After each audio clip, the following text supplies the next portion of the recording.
It was a very strict upbringing, you know what I mean? And so he didn't quite know how to be affectionate with his own kids.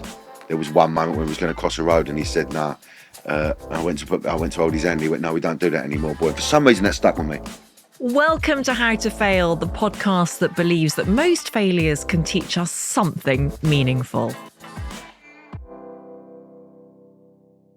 The actor Danny Dyer played the part of Mick Carter for 8 years in the BBC soap EastEnders. His performance won him several awards, and his storylines as Mick included finding out his sister was actually his mother and being wrongfully framed for murder by a friend. But if anything, Dyer's real life is even more extraordinary. Born in Custom House, East London, his parents split when he was 9 after his mother discovered Dyer's father had a secret family. He began acting as a teen but was bullied for it before winning a part in Prime Suspect at the age of 16. In his 20s, his mentor was the playwright Harold Pinter, who saw much of his younger self in Dyer. He acted in 3 Pinter plays as well as several films, including Human Traffic and The Football Factory, which earned him a reputation for being an on-screen hard man and all-round geezer. But he also, incidentally, appeared in Andrea Arnold's short film Wasp, which won an Oscar in 2003. That's one for any pub trivia enthusiasts among you. In truth, Dyer has barely been out of work since he started auditioning. Recently, he presented a documentary on Channel 4 on how to be a man and is soon to star in the hotly anticipated Disney Plus adaptation of Jilly Cooper's Rivals. But probably my favourite Danny Dyer fact is not that his daughter, also called Danny, won Love Island in 2018, or that he once labelled David Cameron a twat on live TV. It's that he is the 22 times great-grandson of Edward III and a descendant of Thomas Cromwell, as revealed when he took part in the BBC genealogy show Who Do You Think You Are? Do not let where you've come from define where you're going in life, Dyer has said. You can be whoever you want to be. Danny Dyer, welcome to How to Fail. What a lovely introduction. Oh, that's a nice reaction. That was really cute, really sweet, yeah. I've been around a long time now. Well, you have, but you're only a year older than I am, and you've just come in and said you've got 3 grandchildren, which makes me feel like a failure. Yeah. Have I made you cry? No. I'm just, I'm quite a sensitive soul, really. It's mad to think I've been around so long. And that my career started sort of in the 90s, and there's a whole generation of young people now that are so fascinated by the idea of the 90s. Yeah. You know that? Yeah, I've got a 16-year-old daughter and she's like, oh my God, what was the 90s like? You know? Do you know what I mean? It wasn't that long ago in my head. I know. It's actually scary thinking that something that was 1995 is like 30 years ago. Yeah, it is that long in ago. The same way that when we were younger, the 1960s was 30 years ago. It seems completely unhinged. And I suppose we were quite fascinated by the 60s. Yes. And the idea of that era, when things changed. Yeah. Tell me a bit about that idea of not letting where you've come from define who you become. Because you have had this extraordinary journey, and I wonder how much classism, because there's so much classism in this country, has impacted you along the way. Well, there's a lot of isms, isn't there? I suppose with racism, and I suppose especially with black people, they get judged on the colour of their skin immediately. So I sort of get past that first barrier, because I'm a white person, so therefore I don't get judged on the colour of my skin, but then I open my mouth and then the classism gets involved. Obviously, I'm not very articulate, obviously come from a family of thieves or, of some sort of criminal, fraternity. And I think I really started to really feel that when I went into the theatre world. Wasn't so much with the TV world, but definitely when I started to, be around theatre nuts, as you'd like to call them, I was well out of my depth with just dialogue in general. And especially when you do a play and then afterwards you come off stage and then, you got sort of people in the bar waiting, that sort of stuff. I didn't quite know what to say to these people really. And I felt that there was always a class thing going on, but It just give me a drive and an ambition, really. I've never been to drama school. I don't think it was for me, in a sense of I don't want to lose who I am, the essence of who I am, because my theory on acting is that my toolbox is me and my traumas and my truth, and so I have to dig into my box to find certain emotions and feelings and so I wouldn't want to become a blank canvas, which is what you're taught at drama school. Lose the accent, and then going back to the Pinter thing. That's what happened with Harold. Harold was from East London, but Harold was told. I suppose he was an actor during the 50s and the 60s, so therefore working class people shouldn't really be on the television. Interestingly, I've just heard a stat that in the arts at the moment there is 6% of working class people. Wow, it's at the lowest it's ever been. I have no idea why. Something that needs to change, I feel. Tell me a bit about your childhood and that idea of being rooted in where you come from, but not forever defined by it. You were raised by strong women, weren't you? Yeah, I was raised by strong women, absolutely. My dad left when I was quite young, so I had no real role model or father figure around me. But I mean, my mother brought up 3 children, on her own, on a council estate, and always did it with a smile and always had a cuddle. And that's what our as children, actually, it didn't matter that we had fuck all. It was about our currency as children. And I know this from having children myself, quite privileged kids, is affection and love and security. So I didn't have my father for that, but I did. My mother was always there for a cuddle. She was a great talker, a great listener. I had a matriarch in my Nanny Polly, who said cunt a lot. Right, so this was a word that was around me a lot. Again, going back to the classism thing, it was only later on when I was at dinner parties and I'd use that word. I realised that maybe if you look at the broader society, it's quite rare, that word. Yeah. In particular. But, I always felt safe around me nan. Do you remember that moment when your mum found out that your dad had been having this affair and had another family? Yeah, I do, because she was on the phone. She got a phone call from the woman that my dad was having an affair with, and she just sort of dropped to her knees crying, and she had my sister in her arms, and I think she knew. I think she knew anyway, but it was like this really dramatic moment of, it's a tricky one with my dad, because obviously I just made a documentary and me and my brother spoke about him, and I was worried about maybe getting a bit of backlash from maybe women's groups and stuff, because I felt that the timing of trying to make a documentary about how men are struggling is probably bad timing, because everybody's struggling. Anyway, I upset my dad because he Googled my name and he hadn't watched the documentary yet, and the press had said that I said that he was a violent man. He was never a violent man. He was just a bit shit. And it was my brother's truth, it really affected me when he left. My brother, not so much. He was a bit more, logical about the whole situation. And even though he was younger than me, he realised that dad not being around meant it was going to be a calmer, happy house. Whereas I just wanted my dad about, I didn't understand why he wasn't there. And I sort of blamed my mother for it because she was in front of me. Yeah. But all these traumas that I had as a kid, I think it just defines you as a human being. You know what I mean? I wouldn't go back and change anything. I suppose this was the way it was meant to be. And I think it shaped me as a father myself, and try and do the right thing.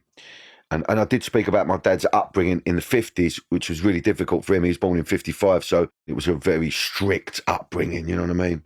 And so he didn't quite know how to be affectionate with his own kids. There was one moment when he was going to cross a road and he said, nah. I went to hold his hand and he went, no, we don't do that anymore, boy. And for some reason that stuck with me. You are very warm, and kindness kind of emanates when you meet you. That's my experience as a woman. So how did you learn how to do that?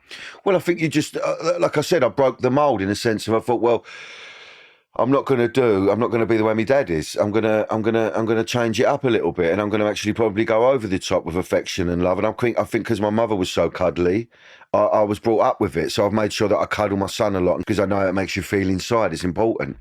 And I think it's okay to be a very masculine man, but also let people feel safe around you. I'm really glad that I've got my mum's sensitive side. Do you know what I mean? Yeah. Quite happy to cry and stuff. I will do it. Now, annoyingly, you can't say that much about Rivals, the Disney adaptation. No, I'm desperate to start, spitting loads of dialogue out about it, but I'm not allowed yet. Can you tell us who you play? I play a character called Freddie Jones. Freddie Jones being the richest one in it, but also the most working class, because that's a lot of classism in Rivals. And it's all about power and, you know, money. And it's something different for me. I speak Japanese in it as well. Do you? Yeah. There are two things that generally come up when you tell people that you're about to interview Danny Dyer. Cool. One is that you've that you had. I don't know if you still have one giant testicle. Wow. Yeah, no, I've still got a big bollock. Yeah. Have you? Why is it? Is this? Yeah, I suppose I've spoke about it a lot. Yeah. You mentioned it on Celebrity Juice. Well, I got it out. You were meant to have it drained, I believe. But Yeah. you still Well, it's called a hydrocele. Yeah. So it's just a big bollock, basically. Because when I went to the doctors, obviously they just said, not in these words, but they just said you've got a big bollock. You're like, I knew that already, mate. Well, it's Thanks cosmetic so much. surgery, whether I want to have it done or not. But Okay. yeah, it's a big nut, you know. It's not done you any harm. No. The second thing is... It's amazing. Out of all my body of work, we talk about me big bollock. Okay, good. The second thing is, who do you think you are? Yeah. One of the best episodes of that programme ever.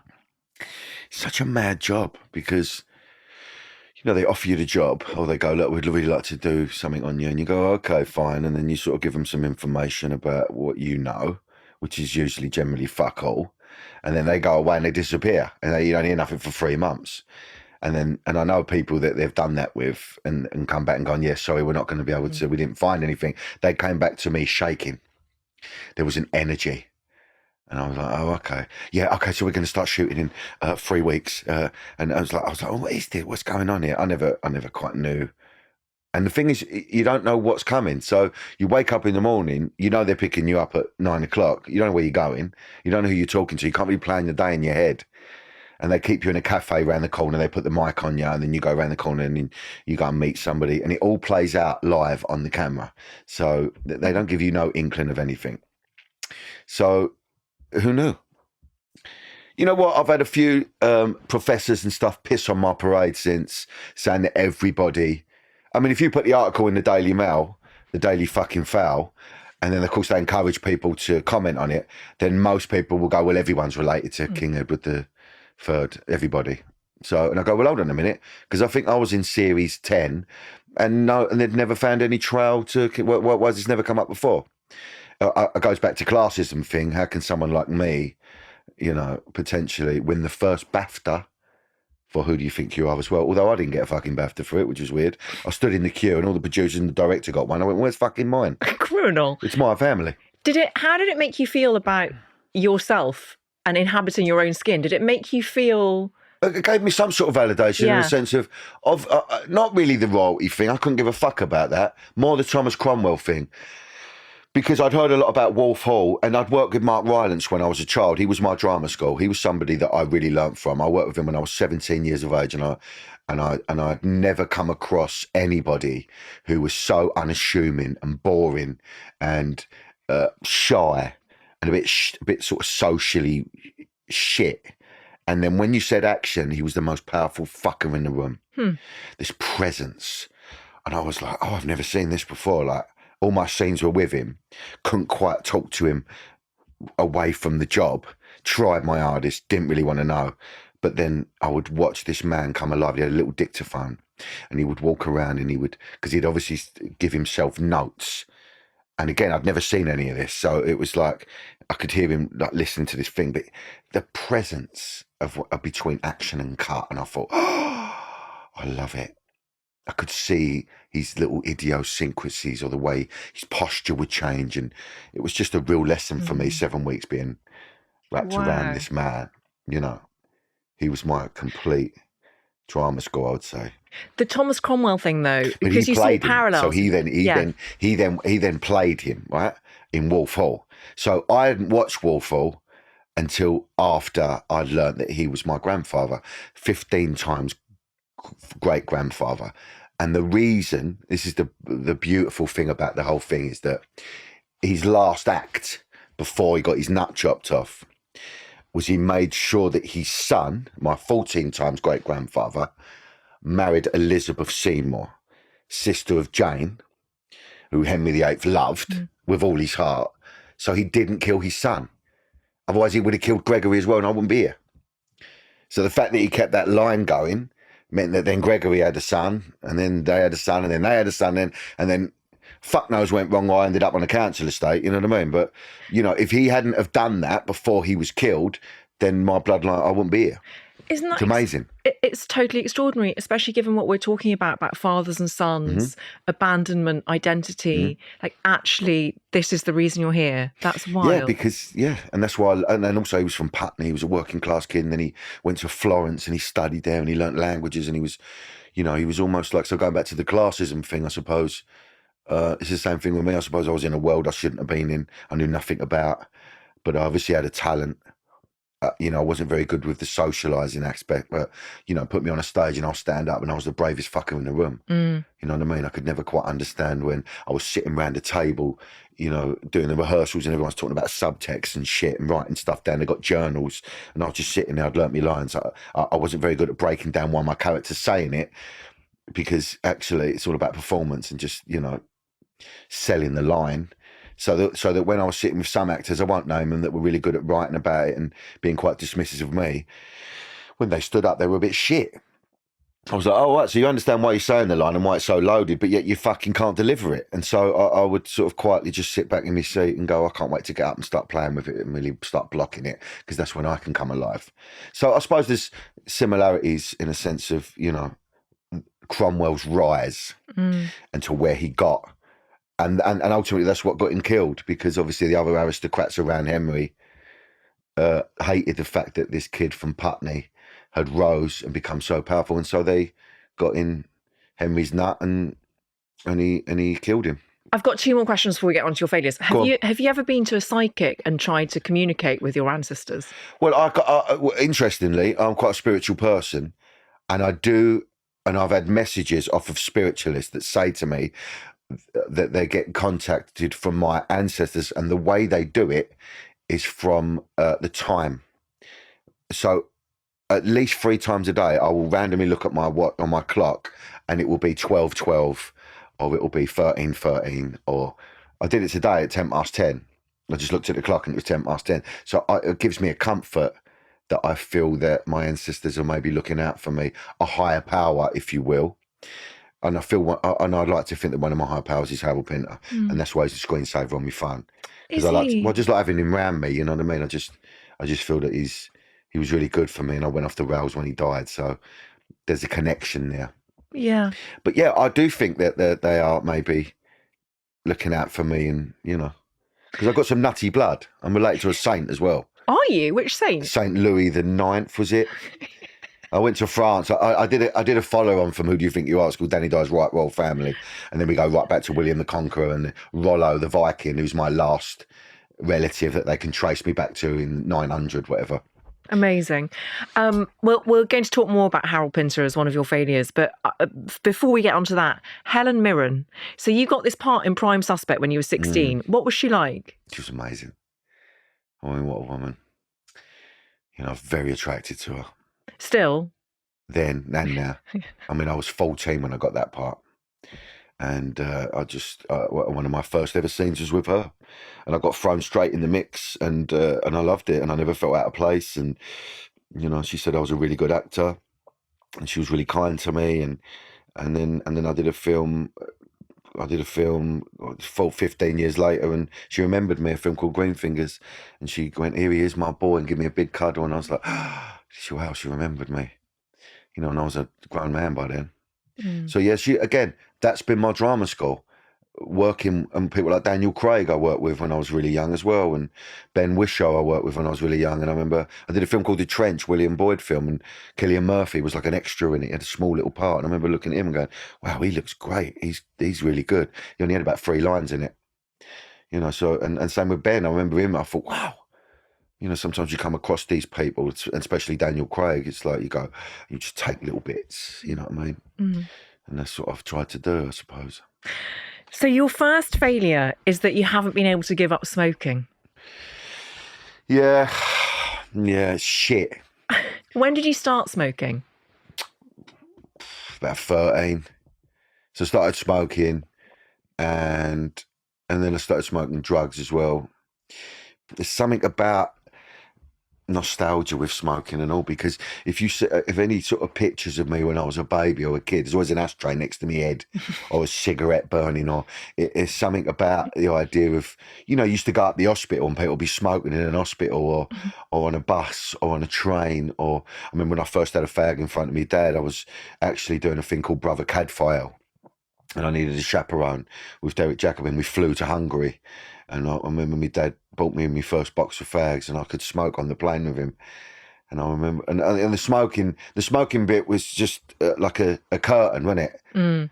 So whether you smoked or not, you was going to get a mouthful of smoke in your lungs. It's weird how I think that, as human beings, why we didn't know smoking was shit back then. Like in the 60s, and that you'd have big billboards of doctors going, smoke Rothmans, or it's good for you. What was the matter with our brain then that we realised this thing wasn't good for us? Do you know what I mean? It's only now that you go, oh my God. And I remember when the first ban came in, you're not going to be allowed to smoke in pubs, and everyone's like, yes, if that's going to work, no one's going to do it. Everyone done it. Now it's a thing where if you do light up a fag, people really do, because everyone's vaping now as well. The thing about me is I vape as well, but it's something that I need to give up. I mean, I just think every time I light one up, I go, what the fuck are you doing? Do you know what I mean? You're killing yourself. So how many do you smoke a day, do you think? I reckon about 15 a day. And what do you make? Because you strike me as someone who, you believe in civil liberties, like you believe in the power of the individual to do what they want. So what do you make of kind of government initiatives to try and phase out smoking altogether? It's fucking ridiculous.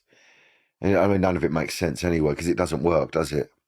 So have you tried to give up smoking? I did a couple of times, and I tried to replace it with vaping, and then as soon as the vape broke, I went and bought cigarettes immediately. I mean, I don't know if this is getting too deep and psychoanalytical, but I wonder if there's part of it with smoking for you that is your connection to your past. It's part of your kind of rootedness. It's part of remembering where you're from and those interactions with your dad, because so much of your life has changed in the most unanticipated way. Maybe it's something that's important for you in that sense. I don't know. Maybe it's so frustrating to me. I've lived a life. I've took a lot of drugs. I've drunk a lot. I have really lived a life, and I've really fucking lived it to the full. I think it stems from just having that personality, but also the film that made me famous was a film called Human Traffic, which was all about hedonism, and I was the nuttiest fucker in it. The character that Moth was the one that everybody loved just because he was the loon. And there's a saying, nice one, bruv, nice one, brother, that is still going on now. It's still 20 years later. They shout it at festivals through tents. Someone sent me a video, Glastonbury last year, and people go, nice one, brother, nice one, brother. No, and that's my saying. I have lived a life. Do you think you have to live up to the idea of Danny Dyer? Maybe. Yeah. Maybe there's been a bit of that. I think with fame, you can't prepare yourself for it. There's different levels of fame. I've been famous a long time now, and that's why I had a lot of fear around my daughter becoming famous, because there was a while when she was more famous than me, when she won Love Island, and I was like, oh God, she's got to roll with this now, because you can't turn it off like a fucking tap. But I feel that maybe my fame is I'm accessible to people. I'm honest. There's no TV fucking version of me. I think and that's why I think maybe I divide people as well, because there's people out there that hate me fucking guts. I suppose anyone with fame, you're going to get that. But either I'm a fucking legend and a hero, or I'm a fucking disgrace. I suppose I divide people, but that might just be because of the nature of the way I speak, or the way I present myself, or I don't know.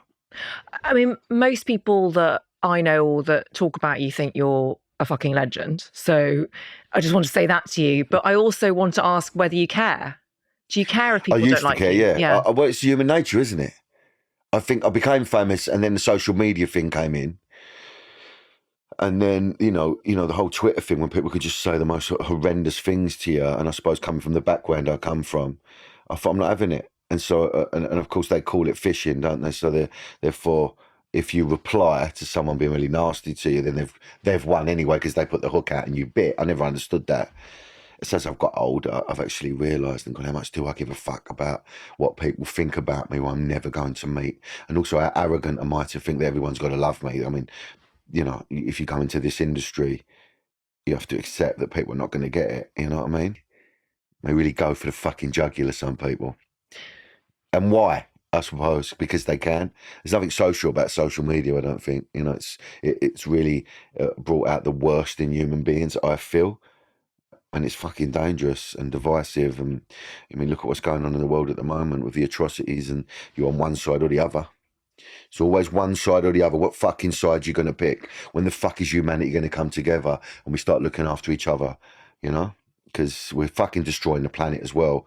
Maybe fucking as a human race, we've come as far as we're meant to come. And we're all fucking just destroying ourselves now. Because where's the love gone? Where the fuck is the love gone? Yeah, and someone's default position being thinking the best and thinking with love, rather than the default being hate Hatred. and you're wrong. You're doing better than me. I hate your fucking guts, and I'm going to tell you how much I hate you. And not only do I hate you, I hate your family. I hate everything about you. Can you stop pointing at me when Sorry. you say that? I was like, it was Well, like being in a Danny Dyer that. acting masterclass. But it is like, it's like that's what it's like, isn't it? It is. With social media, it's like people pointing at you going, "Oh, fuck you, you're horrible. Hate you, hate what you do, you're shit." You know, and so I don't entertain it now. I just don't look anymore, really. I think, you know, I don't really give a fuck anymore. I think the people that matter, directors, producers, they hire me. So they must know what they're talking about.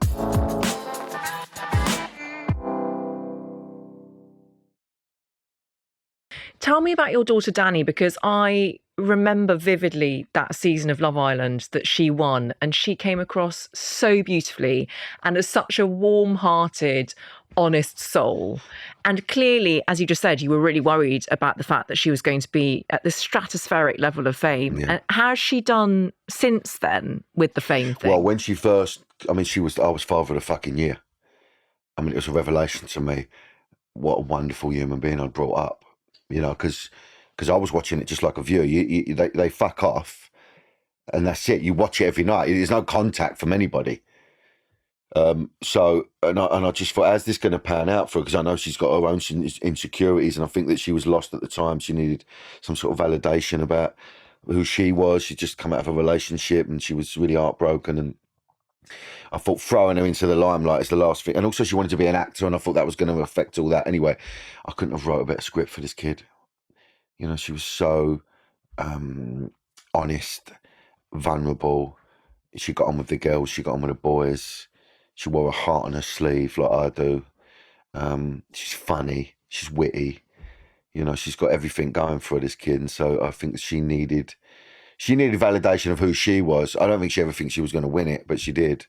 And then, of course, she came out. It was interesting because people like Margot Robbie and Eddie Redmayne were speaking about her in interviews. You know, and I was like, wow, like she's really, for some reason, that particular series reached everybody in the country. It was during the summer. It was the World Cup 2018. Yeah. There was a real energy and vibe. And so when she came out, everyone was loving her and celebrating her. But I knew it was going to switch because it does turn. And it was when it turned.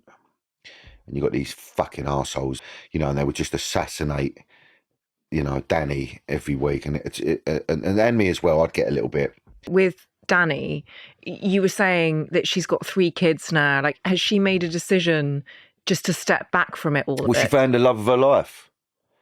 Jared Bowen, who's amazing, you know, someone who adores her and worships that. That's all I want as a father. I just, you know, I want someone to worship the ground that my daughter walks on and get her on the level that I get her. And I finally got that, you know. So, and he plays for West Ham, which is, can't tell you how that makes me feel. But, you know, she's got stability in her life now, and a man that, you know, really does cherish her. So that makes me very, very happy. But, you know, you got to find that one, haven't you? You found your one, didn't you? Even though it wasn't always plain sailing. Well, I've been with the same woman since I was 13. And it's, you know, it's a journey. You know what I mean? It's so rare that. Yes.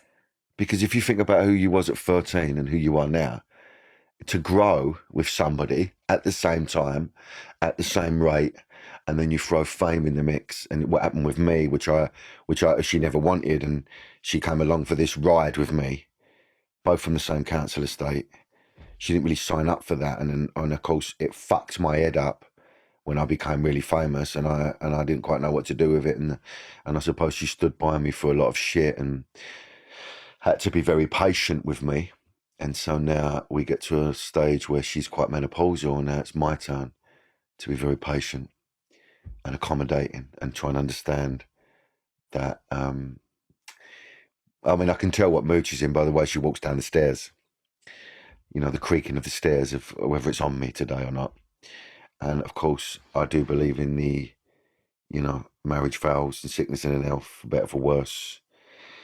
So it's hard, you know, to stay in a relationship for that long with the press attention and with me being a prick for many years, because I hold my hands up, I lost the plot for many years. I didn't quite know who I was, and I suppose she had to suffer all that on a national level. So yeah, you know, we are still together. I love her with all my heart. You know, she challenges me every day. She's kept me very grounded. I'll tell you that now. She came to watch me in a play once, and I came off stage, and she went, "Yeah, just don't get carried away with yourself." I thought, that's what I need to hear. Talking of that brings us on to your second failure, which is in 2001, and you were on stage in New York in Pinter's Celebration. Yeah. And your mind blanked. We'd done the play at the Almeida Celebration. Fucking amazing piece of work. And that's how you met Harold Pinter in the first place, isn't it? Because you auditioned and he for felt that. that he discovered me as well. He used to tell everyone, and I've been acting for 8 years up to that point. But anyway, it's a great part. It's the part of a waiter. So throughout, it's set. I don't know if you've ever seen it. This play. No. It's set in a restaurant, and it's 2 tables. So it cuts from one table, quite vulgar people, to another table with this couple that are on a date with Leah Williams, and Keith Allen's in it, and Lindsay Duncan, and I'm the waiter. So I come on with plates of hot food, but I interject into their conversation, and I have these big monologues. So basically, I have to interject. And then they'll look at me and go, "Oh," and then I have this massive speech about this absolute bullshit about how my grandfather was friends with these certain poets and writers and stuff. But anyway, I'd never been to New York. And so when we transferred from the Almeida to the Lincoln Center in New York, I got very excited. And I took a lot of drugs out there. And this is the other thing, I'd never tried. I take it very seriously, my work, and I love it. And I always strive to be better every night. And you know, I'd never got in a situation. I'd heard about people that had dried on stage, you know, because it's a massive thing and all that. And it had never happened to me. Anyway, I thought that I could sit up all night smoking crack and then walk on stage. And of course, you can't fucking do that. It's a ridiculous idea. And I interjected like I'd done, you know, many, many nights before, you know, like I'd done this play so much, matinees, and I didn't have a clue what to say. And the worst thing was the other actors who knew I'd been out looking at me. I come behind their little banquette thing and I interject, and they all turn to me. So their faces are away from the audience, and it was just their horror, as if to go, "Come on in, prick." And that made me worse, because I thought, oh shit, actually. And I'm not just letting myself, I'm letting all that out, because it must be horrible if you're in a scene with somebody and you're doing your bit and it's going well and they dry, because then you're fucked, because they're fucking you, aren't they, as well? It's like, okay, how do we get out of this situation? But yeah, I just remember thinking of being very aware of what I'm doing for the first time ever, questioning it, going, oh my God, what? Oh my God, everyone's looking at me, waiting for me to speak. I'd never had that feeling before. I loved showing off. And then all of a sudden, it's like, so my lips started to go because I was going to cry. Because I thought, you know, obviously because I hadn't been to bed, felt really vulnerable. And then Andy Delator shouted the line out, and I snapped into this, and I did it, and I said it, and then I have to go off stage because I have to come back on again in a bit, and I come off stage going, I can't go back on, I just this major panic attack. But I just had to get on with it. I thought, fuck you put yourself in this situation, now get on with it. You know, and even when Keith Allen's looking at you going, fucking hell, mate, you know you're in trouble. And then Harold came up to me after and he sort of gave me a cuddle, and that made me worse, made me cry. And I was like, and he went, if ever there's an ensemble piece, it's this, Danny. And I was like, yeah, fuck me, I'm sorry. But it was a wake-up call. And I've done many plays since. That fear's never left me since. So, you know, I carried on, did the play, shat myself every night. I never really used to get fear.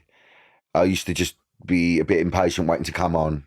You know, if I wasn't the lead in the play, you know, you sort of come on and off. And I did the homecoming. I was like, I can't wait to get on and show off. Then I had this other thing of like, oh God, can I do it? Is it going to go wrong?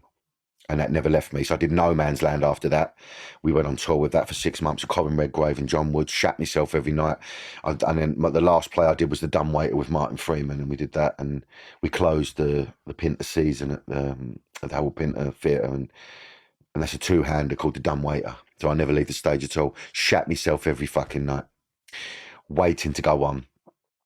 And I think you know, you need it because it makes you feel like you're not bulletproof. And it was my own, I inflicted it on myself, but it was a major fail, and it was something that that I really did learn from, you know. I think you've really conveyed that sense of terror and shame incredibly well there. Oh, it was awful. It sounds it. I'd never felt that feeling before, you know, and then having to just go back on stage and face the fear and do it anyway. What was your relationship with drugs after that moment? Did it change that? It did for the duration of the play. Thought, I'm not doing that again. Of course, I'd have, you know, it's still quite a tricky, you know, I had many years of it after that. Do you know what I mean? And I went to rehab in 2016.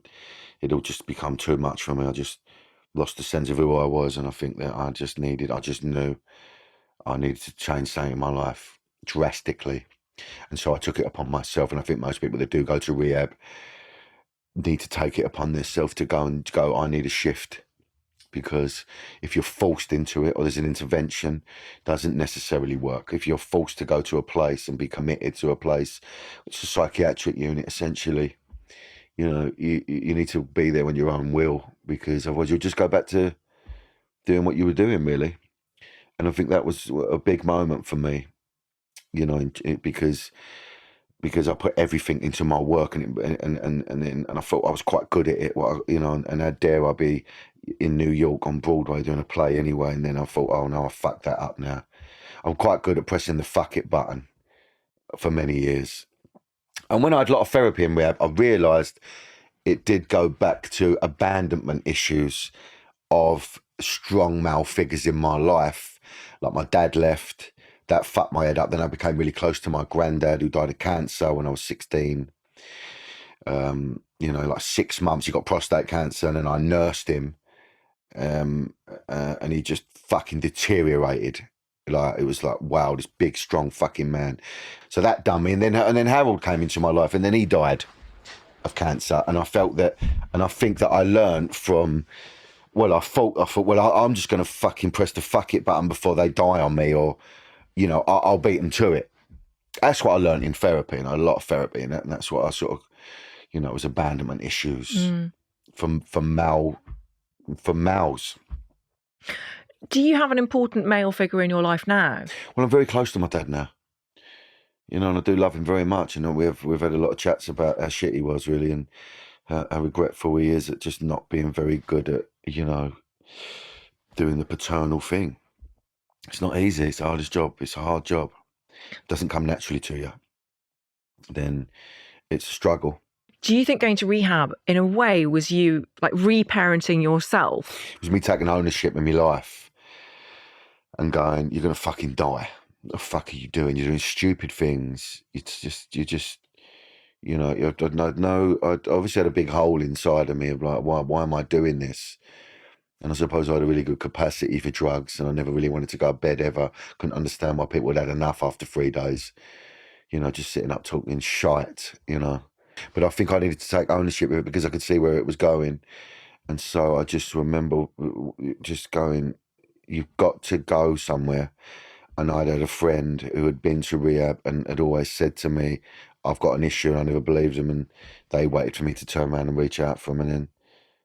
And they sorted it out for me, and they got me somewhere. I went to somewhere in South Africa because I needed to get away from this country because I was too famous, and I didn't want to go to the Priory, which is, and I'm not knocking the Priory, I've never been there, but I know that it's all fresh bed linen and, you know, little candles next to your bed, and I needed to sit on a fucking dorm, you know, with other addicts and scrub toilets, and, you know, because they break you down completely and get rid of all my ego bollocks that I had going on at that time.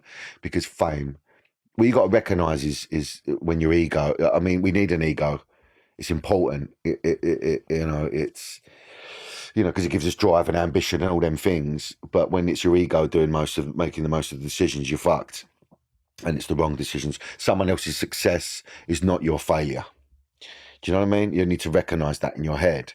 And your ego, which mine was fucking out of control. And I was playing up to this character of whatever I'd created, I suppose. So how do you deal with your addiction day to day? Like because it's a decision every day, isn't it? It's an effort every day. Today, how are you dealing with it? Well, I had a lot of therapy, and I grew up a lot, and I started to feel very grateful for my family and who I am and what I've got around me, and that's what it was about, really, gratitude, and stop beating yourself up, and you know, our default setting is to go, oh, you're shit. Do you know what I mean? I think we all do it. We don't naturally look at ourselves and go, you're the bollocks, which is what we should do a little bit more. So I learned a lot from therapy, and I just really appreciated who I've got around me, and I fucked off a lot of people in my life that needed to be fucked off. That was the truth of it.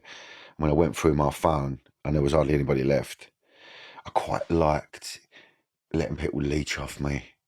Yeah, I don't mind as long as we're taking drugs together, you know. So it was. I recognised it. Always about acknowledging it, you know. And so that's what it's about for me. I do drink. I don't drink to excess, but I do have a little booze now and again. Like I said, I'm still smoking and stuff like that. So it's about just getting the balance right in your life. And I needed, and it just came at the right time for me. But don't get me wrong, it's fucking hard. You know, therapy is hard. You've got to face up to a lot of shit. But you need to recognise when you've got anxiety, and don't get anxious about being anxious. You know what I mean? You got to learn to sit with it and go, oh, I feel a bit anxious and I feel a bit odd and a bit weird, but it's fine. I'm going to breathe through it. I did a lot of breath work, you know, just that idea of just breathing, just listening to your own breath. It's such a fucking powerful thing. You know, it's hard to tell people about meditation because I ain't got enough time. No, I ain't got time. That's what people say. 10 minutes a day I do. And I don't start the day with it, I end the day with it. And it just rounds the day off for me, and then I'll get in bed.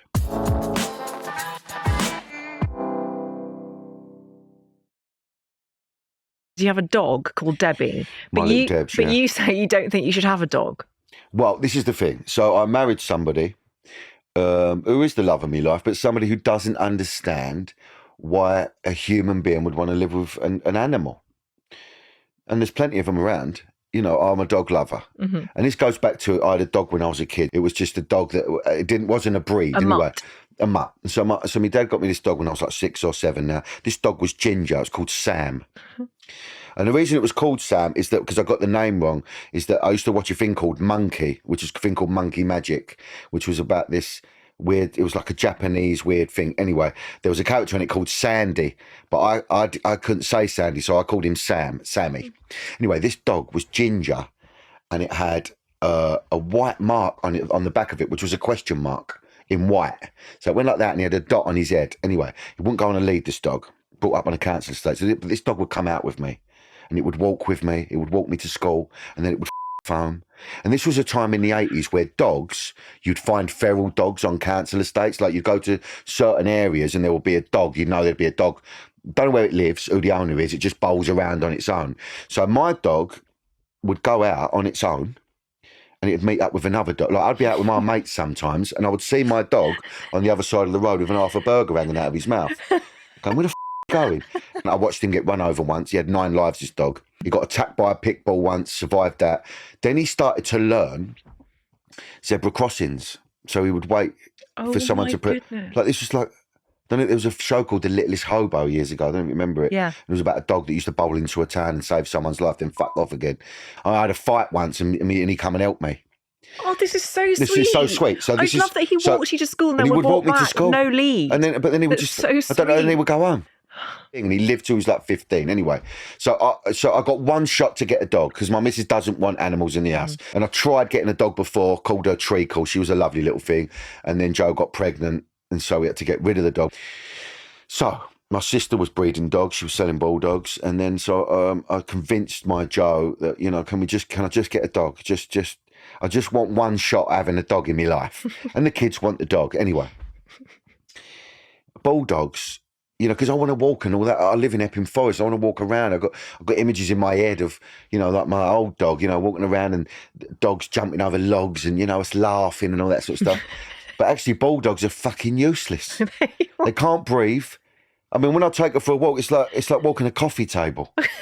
They've got these weird square shapes, you know, like they're Instagram dogs. So I can't give her any human food. Like my other dog, you could, you know, give a dog a Chinese sort of spare rib and they'd really enjoy it and they'd chew around the bone. If I give this dog, Debs, anything slightly human in any way, shape or form, I have nuclear waste all on my carpet. Okay. I don't even know what comes out of her arse.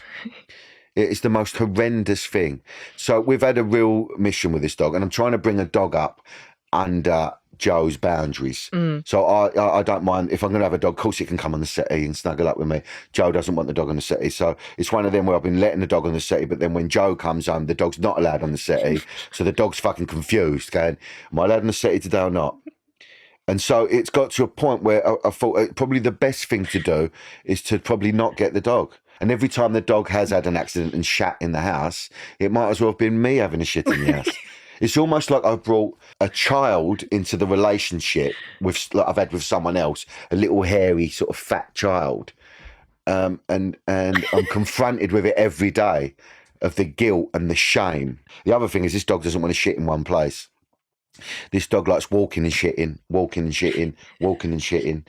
So you have loads of little presents in the morning. Mind you, she hasn't shat in the house in about 6 months. But and so anyway, now she doesn't want to go for a walk anymore. You know, so I get the lead. She goes, "Oh, for fuck's sake."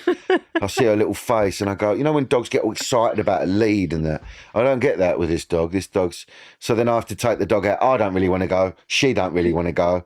It's two, you know, it's a man and dog walking along, both not wanting to walk. So it's all sort of backfired on me. So yeah, it's a failure on my part, really. But the kids love her. I love her. You know, she's just a